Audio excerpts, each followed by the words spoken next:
신변입니다. 잡기입니다. 신유진 변호사, 장영진 기자와 함께합니다. 신변 잡기. 두 분 어서 오세요. 안녕하십니까. 예. 자, 지난밤 화마가 강원도를 휩쓸었습니다. 강원도 산불이 고성, 속초에 이어 강릉, 동해시로까지 확산되면서 피해가 잇따랐는데요. 추불은 진화됐다고 하지만 여전히 위험 요소가 많이 남아있는 것 같습니다. 두 분 말씀 듣기 전에 먼저 산림청 연결해서 이야기 듣고 가겠습니다.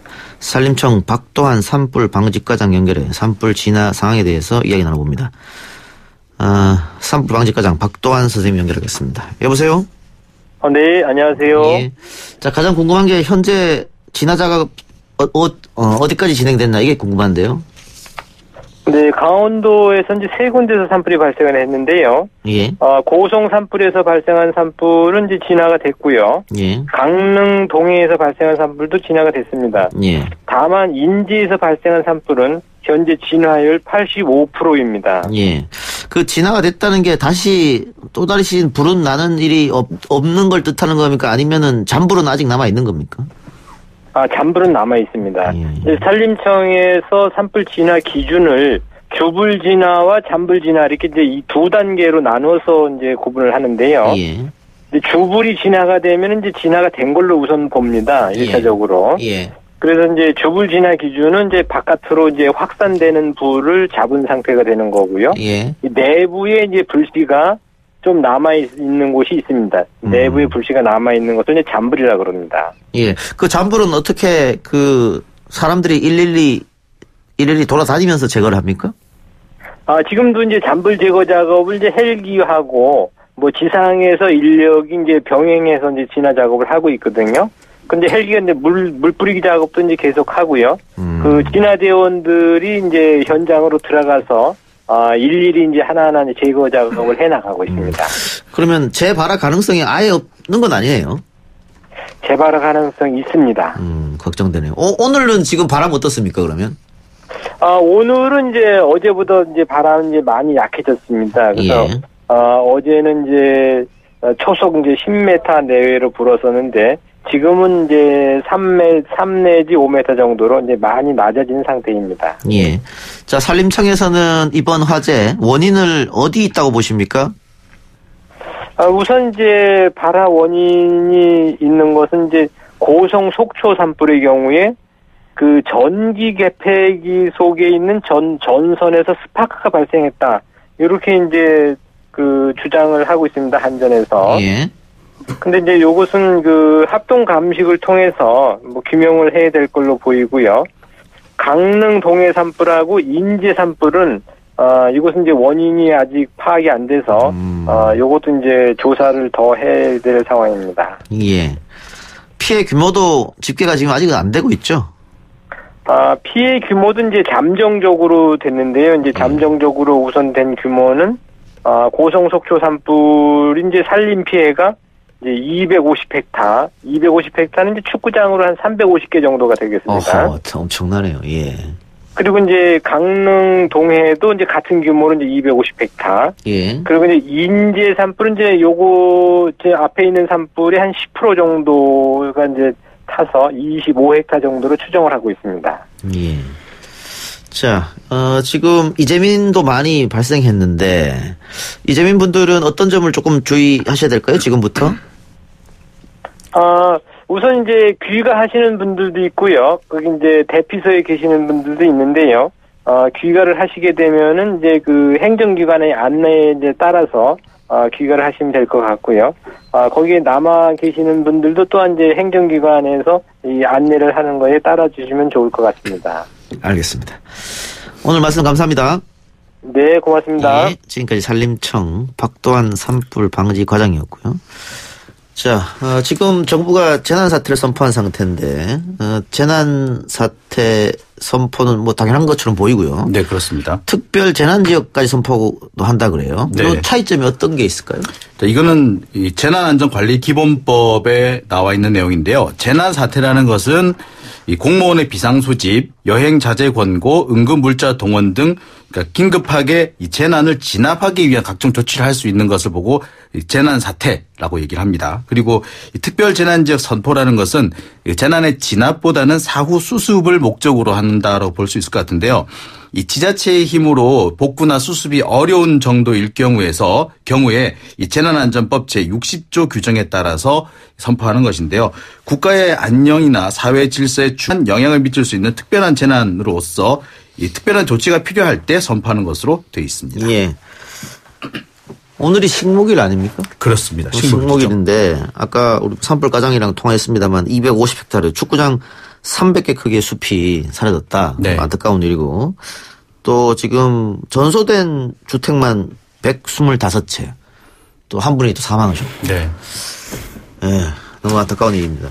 근데 매년 4월이 되면 사실 강원도 지역은 항상 비상이 걸립니다. 지금 다른 지역에서 잘 알지 못해서 그러는 것인데 매년 4월이 되면 특히 양양과 간성 사이, 그다음에 양양과 강릉 사이에는 강풍이 불면서 항상 이게 그 비상이 걸려 있고 공무원들이 촉각을 곤두세운다 그래요. 왜냐하면 이게 오대산과 설악산을 사이에 두고 팬 현상이 이렇게 큰 높은 봉우리를 피해가서 아무래도 이제 골짜기를 넘어오게 되는데 미시령이라든지 한계령을 따라서 이렇게 강풍이 넘어오게 됩니다. 그러면 딱 양양과 고성 사이 또는 양양과 강릉 사이를 지나가게 되는데 이 지역에 불이 조금이라도 생기면은 큰 불로 번질 수 있어서 바로 상당히 원래부터 좀 4월이면 주의를 하고 있는 곳입니다.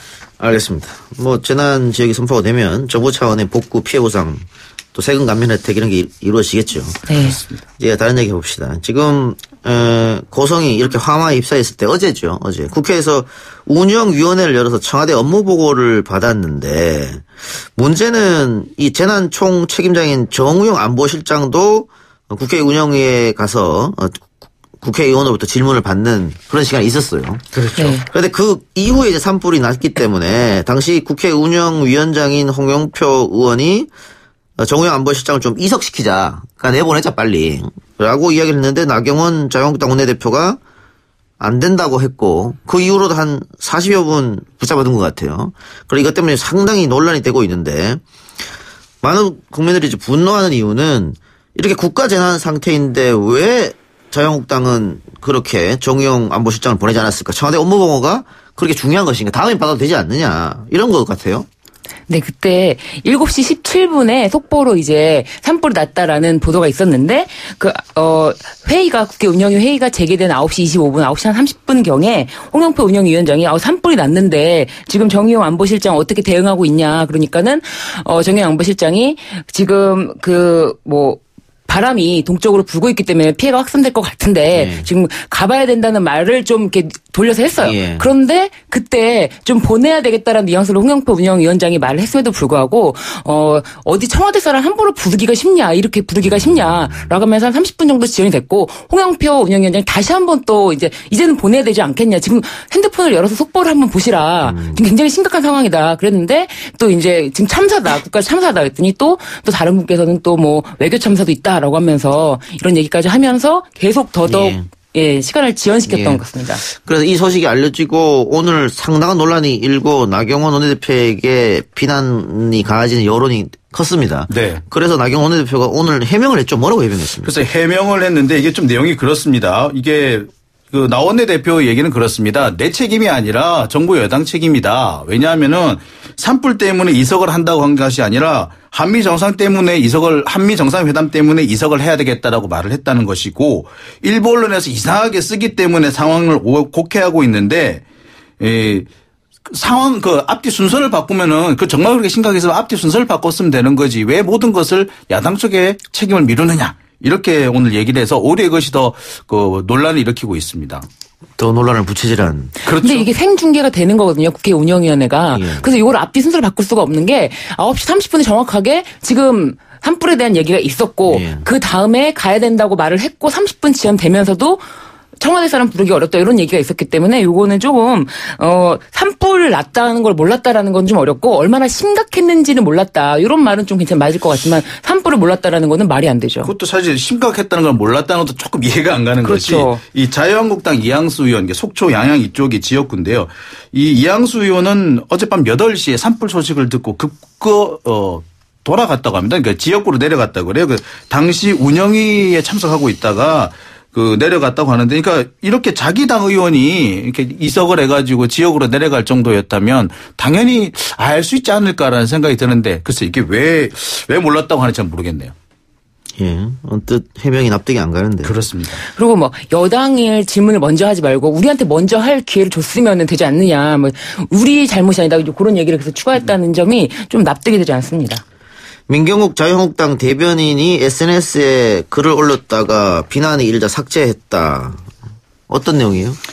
예, 어제 오후에 올린 것으로 보이는데, 인제, 포항, 아산, 파주 등 4곳에서 산불이 났는데 이틀 전에는 해운대에서 산불이 났다. 왜 이렇게 큰 산불이 연달아 일어나느냐? 이거는 대통령 때문이 아니냐라는 그런 내용이 있었다고 합니다. 예.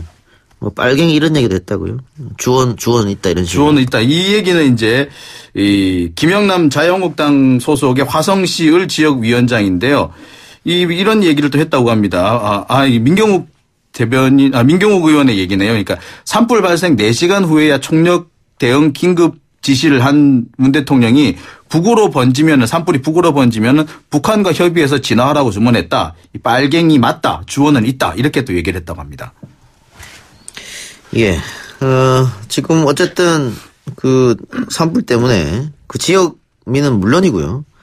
또 다른 지역 분들도 많이 걱정을 하고 계시지 않습니까? 그렇습니다. 또 지금 뭐 며칠 전에 부산에서도 큰 불이 났고 했기 때문에. 근데 이런 와중에 그 색깔론까지 꺼낸다는 것은 좀 안타깝다는 생각이 들고요. 이게 뭐 산불 났는데 복구하는 건 여야가 있으면 안 되지 않습니까? 예. 사실 이 산불이 났을 때는 이게 끄는 게 정말 중요할 수밖에 없는데, 이게 요즘 같을 때는 산불이 잘못 번지게 되면요. 이렇게 우리가 96년 동해안 산불 같은 경우는 이렇게 불이 꺼졌다라고 했는데 그것이 일주일 이상, 보름 이상 계속하면서 동해안을 따라서 계속 불이 번졌던 적도 있거든요. 그러니까 조기 진압하는 게 중요한데, 자꾸 이걸 정치적인 문제로 끌고 가려는 것 같아서 좀 안타깝습니다. 예. 한국전력의 과실이 있다 없다 이런 문제 나오는데 이것은 조금 더 살펴봐야겠죠, 조사가. 네, 이건 좀 살펴봐야 될 것 같아요. 이게 지금 처음에는 변압기가 원인이었는데 변압기가 아니라 개폐기라고 지금은 또 밝혀진 상황이고, 그 개폐기가 뭐 자동으로는 이게 발화가 될 수가 없는 시스템인데 이 조사가 좀 더 돼야 된다고 좀 보여집니다. 예. 이 한국전력 측은 얘기를 했어요. 처음에 이렇게 변압기가 폭발하면서 그 불똥이 튀었다라는 그런 보도가 나갔었는데, 한국전력은 그 자리에 변압기가 없었고 개폐기가 있을 뿐인데 개폐기는 불이 붙는 게 아니다라고 이제 설명했다고 그러죠. 그래서 한국전력의 문제가 아니다라고 주장을 하고 있어요. 예. 그래서 이게 전선에 스파크가 일면서 불이 붙었기 때문에 이건 한국전력의 잘못이 아니다라고 주장을 하는 것 같은데, 이거는 좀 살펴봐야 될 것 같습니다. 그 재난이 많이 일어나고 있는 일본에서는 어릴 때부터 재난시 대피 요령 뭐 이런 걸 많이 가르치거든요. 지진, 그렇죠. 뭐 해일, 또 화재. 근데 우리는 그런 교육을 잘 받은 기억이 없는데, 화재가 일어날 때 대피 요령 혹은 주의할 점 잠깐 짚어보고 가죠. 예, 사실 산불과 관련해서는 제가 이제 2005년 양양 산불 때 취재를 갔다가 산불사에 갇힌 적이 한 번 있어요. 그때 이제 그 공포를 제가 지금도 잊을 수가 없는데요. 그러니까 그 소나무 몇 개가 갑자기 타니까 그 제법 한 20m 가까이 떨어져 있었는데도 열기를 느낄 정도로 상당히 무섭더라고요. 근데 그 당시 가장 중요했던 것은 침착한 상황 대처였다고 봅니다. 이게 도망을 갈 것인지 바닥에 엎드릴 것인지 어딘가에 숨을 것인지 이거를 잘 살펴봐야 되는데, 일단은 침착하는 것이 가장 중요하다고 생각이 들고요. 그리고 이때는 무작정 뛰는 것보다는 그 주변에 좀 안전을 확보하는 것이 제일 중요하다고 생각이 듭니다. 그리고 대피를 해야 될 경우에는 그냥 대피를 할 것이 아니라 옷에 물 같은 걸 좀 적신다든지 또 이런 것들을 적셔가지고 이렇게 뒤집어 쓰고 움직이는 것이 가장 좋고요. 그 외투 같은 경우는 이렇게 보통 우리 요즘 외투가 이렇게 보면 화학 섬유인 경우가 많은데, 화학 섬유는 좀 될 수 있는 대로 피하는 게 좋다고 합니다. 그 외에 또 요즘 같은 경우에는 이 얼굴이라든지 이런 것을 가리고 수건 같은 거나 또는 이 손수건 같은 것으로 코와 입을 막고 이렇게 대피하는 것이 좋다고 합니다. 다른 주제 하나 더 하고 마칩시다. 어제 저희 방송에서 박원순 서울시장을 인터뷰했었는데, 오늘 중국 광둥성 정부 측과 경제 협력 협약을 맺고 선물 교환식에서 선물을 받았는데 박원순 서울시장이 이재명 경기도지사 초상화를 받았다 그래요. 두 사람이 닮았나? 글쎄 이렇게 제가 캐리커처를 봤는데요. 그러니까 머리카락만 빼면 좀 비슷하게 보일 수도 있겠구나라는 생각이 들기는 하더라고요. 근데 이런 사태가 생긴 것이 이 박 시장을 만난 뒤에 또 이재명 지사를 만나는 일정이 나란히 있었던 모양입니다. 그래요? 그러면서 이게 좀 실수했네. 실수가 있었던 것으로 보입니다. 그래도 담당자는 굉장히 땀을 흘렸겠네요. 어떻게 보면 외교적 결례일 수도 있는 거 아니에요? 외교적 결례죠. 사과 후에 회수했다고 합니다. 회수했고. 네. 예. 근데 박원순 시장이 뭐 유쾌하게 웃는 모습도 있던데요. 이 정도 실수는 넘어가 줘야죠. 안 그러면 정말 담당자 큰일 날 수도 있잖아요. 더 황당한 거는 이건 서프라이즈 선물이다. 당일에 공개하겠다라고 했는데 다른 사람 얼굴이 나온 거죠. 그러면은 그 중국 쪽에서 이재명 지사하고 박원순 시장의 캐리커처를 2개를 준비했나 보네요? 아마 그런 것으로 보입니다. 그러니까 아마 나란히 이제 두 사람을 만나게 돼 있으니까 두 사람에서 각각 하나씩 전달해 주겠다라는 생각을 했던 것 같은데 이게 순서가 뒤바뀌면서 두 사람 모두에게도 제대로 전달하지 못하는 상황이 된 것으로 보입니다. 예. 예. 이런 외교적 결례, 실수 우리나라에서도 몇 번 있었는데 예전에 김영삼 대통령 때였었어요. 그때 김영삼 대통령이 해외 순방 가서 파티에 참석하는 거였는데 당시 드레스 코드가 뭐였냐면 그냥 일반 양복이었거든요. 그런데 우리 YS만 연미복을 입고 갑니다. 네. 밑에 사람들의 실수로 인해. 뭐 그 외에 과거 이제 전두환 정권 시절에는 가봉공화국의 봉고 대통령이었는데 봉고공화국의 가봉 대통령이라고 한 적도 있었다고 하죠. 예, 그런 실수들. 근데 그때도 YS가 씩 웃고 넘어갔다고 하니까 그게 아니고 불호령이 떨어졌다면 큰일 날 뻔했는데. 큰일 날 뻔했죠. 이런 실수들은 좀 이게 넘어갔으면 하는 그런 생각이네요. 다들 열심히 하려다 보니까 생긴 거니까요. 네. 예, 오늘 신변 잡기 신유준 변호사 또 장영준 기자와 함께 해봤는데요. 오늘은 여기까지 하겠습니다. 두 분 수고하셨습니다. 네, 감사합니다. 고맙습니다.